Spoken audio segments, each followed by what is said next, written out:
신약 성경 346페이지 디모데후서 4장입니다. 하나님 앞과 산자와 죽은 자를 심판하실 그리스도 예수 앞에서 그의 나타나실 것과 그의 나라를 두고 엄히 명하노니 너는 말씀을 전파하라. 얻든지 못 얻든지 항상 힘쓰라.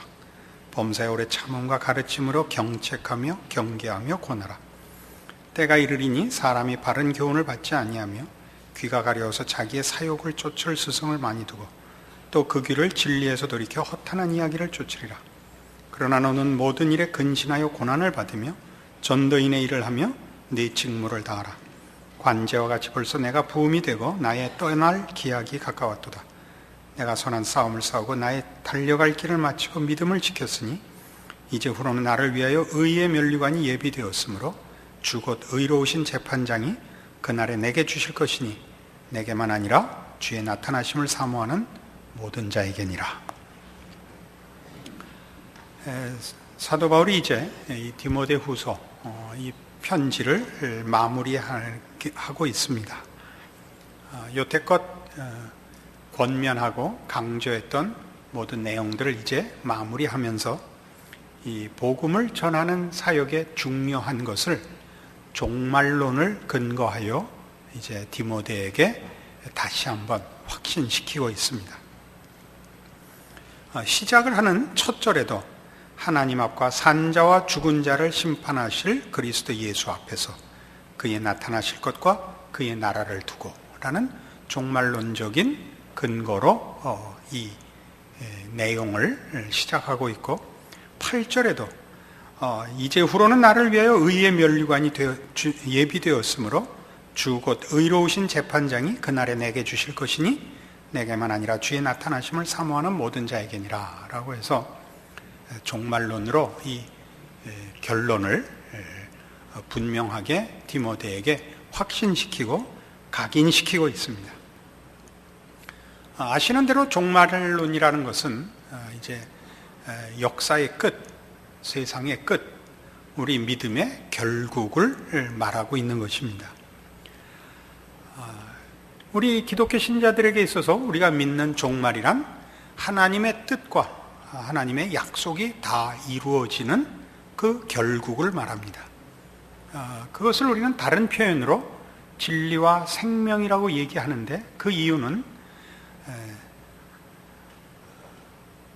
어떤 가치와 의미가, 그 가치를 인정받는 것은 그 영속성에 있기 때문입니다. 끝까지 남는다는 것은 그 가치와 의미가 그 진리이기 때문에, 가치 있기 때문에 어느 때 어느 순간에도 그 가치를 인정받아서 존속되는 것을 우리는 진리라고 합니다. 종말이란 진리가 진리로서 마침내 그 마지막 영광을 혹은 그 실체를 드러내는 때를 말하는 것입니다. 이 일들은 3절 이하에 있는 때가 이르리니 사람이 바른 교훈을 받지 아니하며 귀가 가려워서 자기의 사욕을 쫓을 스승을 많이 두고 또 그 귀를 진리에서 돌이켜 허탄한 이야기를 쫓으리라와 같이 이 세상과 세상을 목적하고 사는 사람들과의 구별로 차별화되어야 합니다.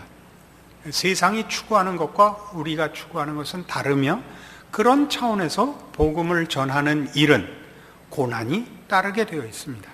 사람들이 원치 않으며 싫어하며 세상이 추구하는 것과 거슬러 반대로 가야 하는 것이기 때문에 이 전도자의 책임은 고단합니다. 그래서 성경은 충성을 요구하고 있고, 사도 바울은 자신의 생애를 이것으로 설명하고 있죠. 내가 선한 싸움을 싸우고 나의 달려갈 길을 마치고 믿음을 지켰다 라고 자신이 간 길을 바로 이 진리와 생명에 근거하여 살았고, 결국은 그 진리와 생명이 그 실체를 드러내며 보상받는 날이 올 것이라, 이렇게 종말론을 제시하여 우리의 믿음과 우리가 가진 약속과 소망과 책임들을 가르치고 있습니다. 이런 배경 속에서 2절에 있는 너는 말씀을 전파라. 때를 얻든지 못 얻든지 항상 힘쓰라. 범사의 오래 참음과 가르침으로 경책하며 경계하며 권하라가 이해되어야 합니다.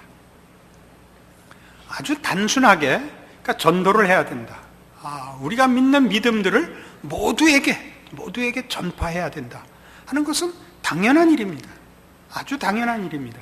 그러나 우리가 가르치고 우리가 증거하는, 그리고 우리가 가장 쉽게 이해하는 전도를 해야 하는 전도자의 사명이라는 것은 말을 하고 증언을 하고 하는 정도의 문제가 아니라, 우리가 증언하는 것이 진리이고 그것이 옳은 것이기 때문에 전해야 할 뿐만 아니라, 세상은 이것과 반대되는 내용과 목적을 가지고 있기 때문에 그들을 거슬러서 이것을 증거해야 된다 하는 내용을 우리에게 상기시킵니다.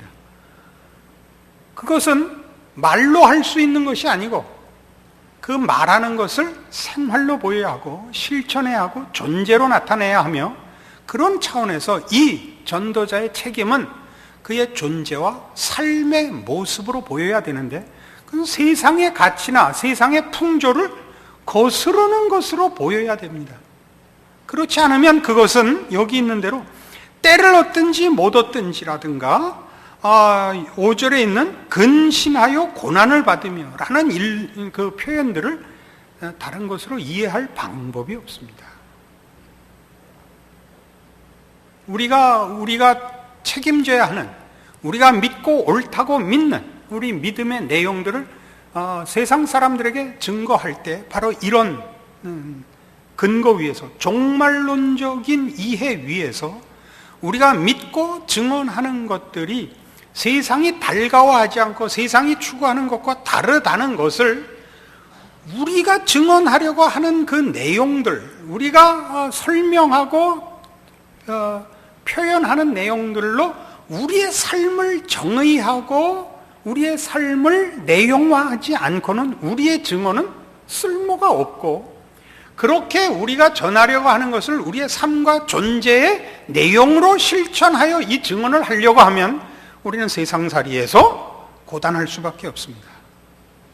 이것이 이 내용이 가지는 중요한 의미입니다. 요한복음 1장에 가시면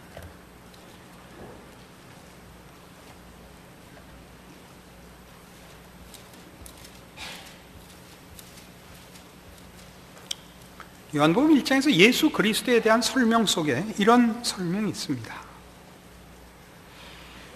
요한복음 1장 14절, 말씀이 육신이 되어 우리 가운데 거하시매 우리가 그 영광을 보니 아버지의 독생자의 영광이요 은혜와 진리가 충만하더라, 이렇게 되어 있습니다. 예수 그리스도는 누구시냐? 그는 성자 하나님이십니다. 그가 왜 육신으로 오셔야 했느냐?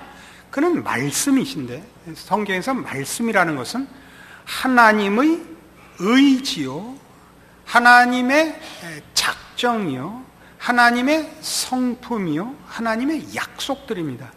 그 하나님의 약속과 성품과 하나님의 속성이 한 인격적 존재로 구체화되어 그 생애를 살게 하심으로 예수 그리스도의 생애는 전부 하나님의 말씀이 증언되는 생애가 되었다라는 의미입니다. 그러니까 하나님이 하신 말씀들과 하신 약속들은 공허한 것이 아니며 하나의 추상적인 개념이 아니라 이렇게 실존이 되시며 시공을 살아나가신 그런 하나님의 하나님 되시는 표현이요, 증거들인 것입니다. 왜 이런 설명이 필요하죠?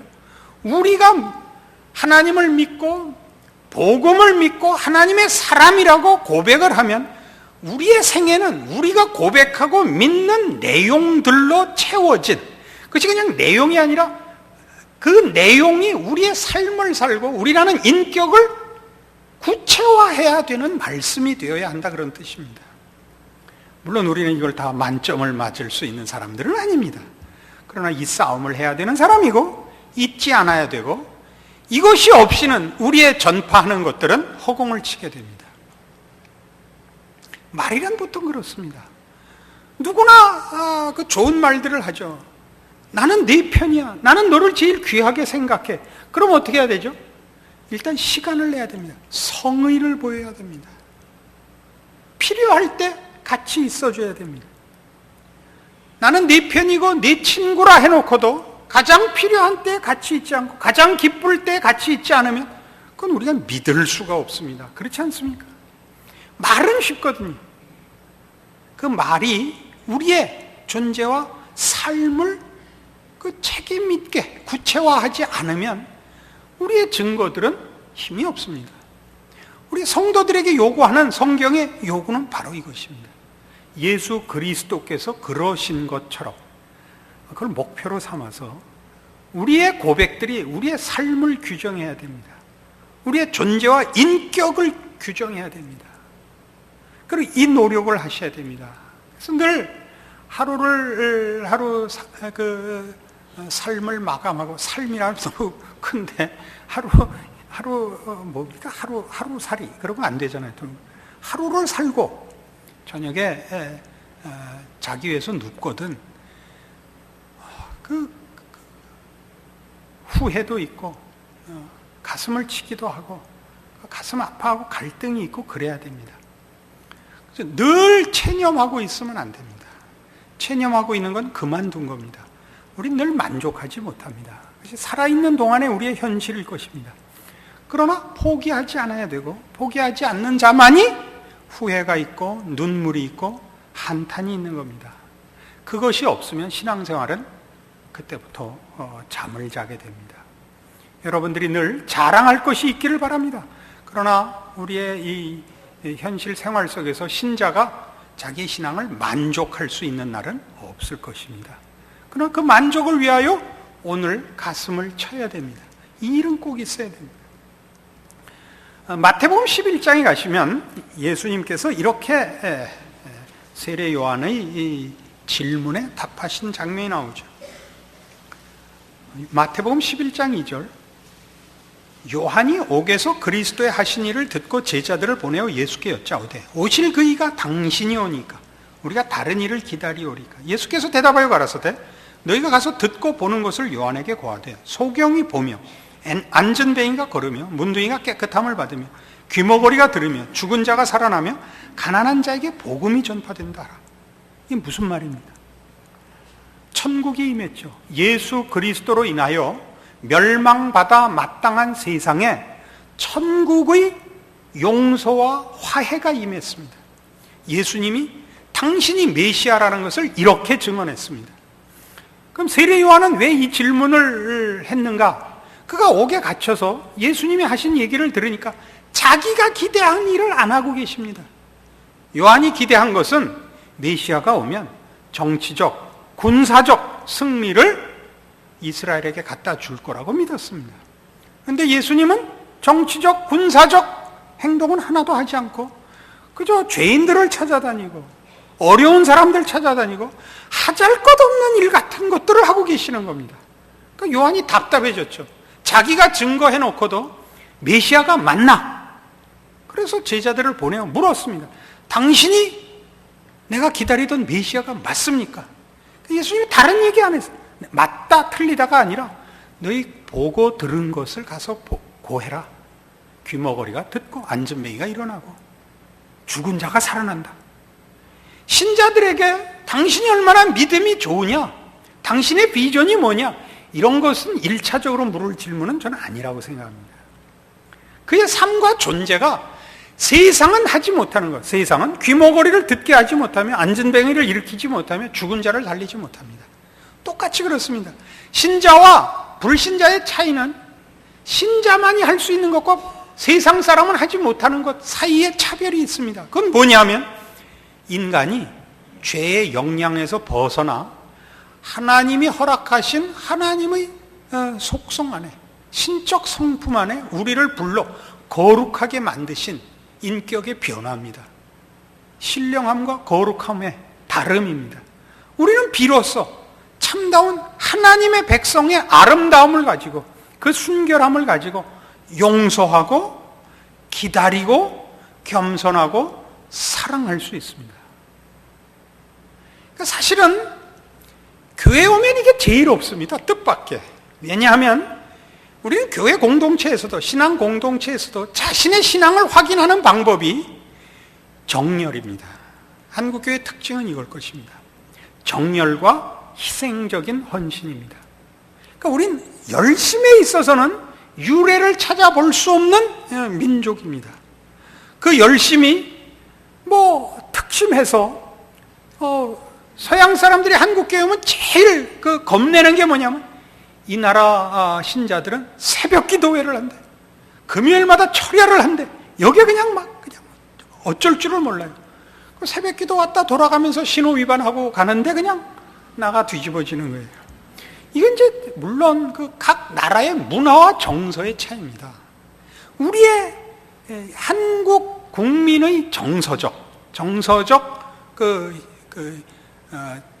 특징은 희생적일 정도로의 열심이라는데 모든 정성이 가 있고, 규칙을 지킨다든가 다른 사람을 배려한다든가 하는 면은 굉장히 약합니다. 이것이 그러니까 각 나라마다 특징이 다 다르기 때문에 어느 나라가 더 낫다라는 말은 사실은 곤란한 것입니다. 그러나 하나 이거에서의 문제는 우리가 잘 싸웁니다. 한국 사람이 가지는 정서가 기독교 신앙에도 그대로 반영되어 제일 크게 낳은 부작용이 뭐냐 그러면, 완전주의적 열심 때문에 용서하고 화목하는 데는 그냥 꽝이 되고 말았습니다. 예수를 믿어도 이 정서가 얼른 신앙으로 다 이렇게 얼른 해결이 안 돼서 교회 안에서도 열심 경쟁을 하고 자기 주장을 하느라고 그거 배려하고 지고 넘어가는 일에는 아주 약합니다. 이것만은 저는 굉장히 여러분에게 꼭 조심하라고, 그리고 이 부분을 먼저 하라고 그렇게 권하고 싶습니다. 상대방을 인정하는 것으로부터 사랑은 시작하는 것이지, 사랑이 하는 사람 열심으로 펄펄 뛰는 것으로 사랑이라 그러지 않습니다. 기독교의 특징을 대표적으로 얘기할 때 사랑인데요, 사랑의 최고의 핵심은 뭐냐면 상대방을 나보다 더 위하는 것입니다. 근데 우리나라 기독교는 사랑을 하는 사람이 길길이 날뛰어서 아주 곤란합니다. 그러니까 서로 길길이 날뛰니까 아주 칼춤을 추는 것 같아요. 칼춤이 아니 성경 갖고 그러겠죠. 근데 성경 갖고 휘두를 때는 제발 좀 부드러운 표지로 휘둘러 주시기를 바랍니다. 이게 우리들의 최고의 취약점일 것입니다. 그러니까 신자다, 예수를 믿는다, 하나님의 사람이다 그러면 눈 부릅뜨고 침 튀기고 열심을 내기 전에 그 존재와 표현과 행동 거지가 먼저 신앙인으로서의 최소한의 기준을 가지고 있어야 된다라는 것으로 저는 이 오늘의 본문에 너는 말씀을 전파하라, 때를 얻든지 못 얻든지 항상 힘쓰라 가장 중요한 내용으로 사실 권하고 싶습니다. 열심보다는 한국교회에 더 필요한 것은 이 기독교인만이 가지는 신앙적인 예의범절이 우선한다, 이렇게 강조해서 말씀드리고 싶습니다. 그래서 마태복음 7장에 가시면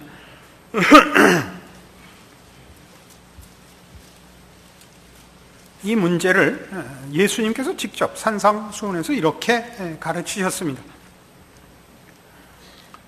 마태복음 7장 15절, 거짓 선지자들을 삼가라. 양의 옷을 입고 너희에게 나오나 속에는 노략질하는 일이라. 그의 열매로 그들을 알지니 가시나무에서 포도를 또는 엉겅퀴에서 무화과를 따겠느냐. 이와 같이 좋은 나무마다 아름다운 열매를 맺고 못된 나무가 나쁜 열매를 맺나니 좋은 나무가 나쁜 열매를 맺을 수 없고 못된 나무가 아름다운 열매를 맺을 수 없느니라. 아름다운 열매를 맺지 아니하는 나무마다 찍혀 불에 던지우느니라. 이러므로 그의 열매로 그들을 알리라. 열매로 나무를 합니다. 그러니까 신자면 신자다워야 하는 것입니다. 이 열매 문제는 여러분 잘 아시는 대로 갈라디아서 5장 22절 이하에 성령의 열매라는 것으로 성경이 구체적으로 제시하고 있습니다. 성령의 열매는 뭐죠? 사랑과 희락과 화평과 자비와 양성과 오래 참음과 온유와 절제 등등입니다. 거긴 오히려 열심이니 능력 같은 것은 없습니다. 그러니까 이 성품적이라고 누누이 강조했던 부분입니다. 신앙인이 됐다 그러면 성품이 바뀌어야 됩니다. 성품이. 그리스도를 닮으십시오. 70번씩 7번이라도 용서하셔야 됩니다. 너희 원수를 사랑하고 너희를 핍박하는 자를 위하여 기도하라입니다. 이걸 놓고 싸워야지 자기가 옳고 자기의 믿음이 얼마나 큰가를 소리쳐 외치는 것으로 신앙은 증거되지 않습니다. 그래서 그 이후에 이 무서운 그 경고가 나오죠. 21절. 나더러 주여 주여 하는 자마다 천국에 다 들어갈 것이 아니요 다만 하늘에 계신 내 아버지의 뜻대로 행하는 자라요. 여기서 행함은 실천을 논하고 있는 것이 아닙니다.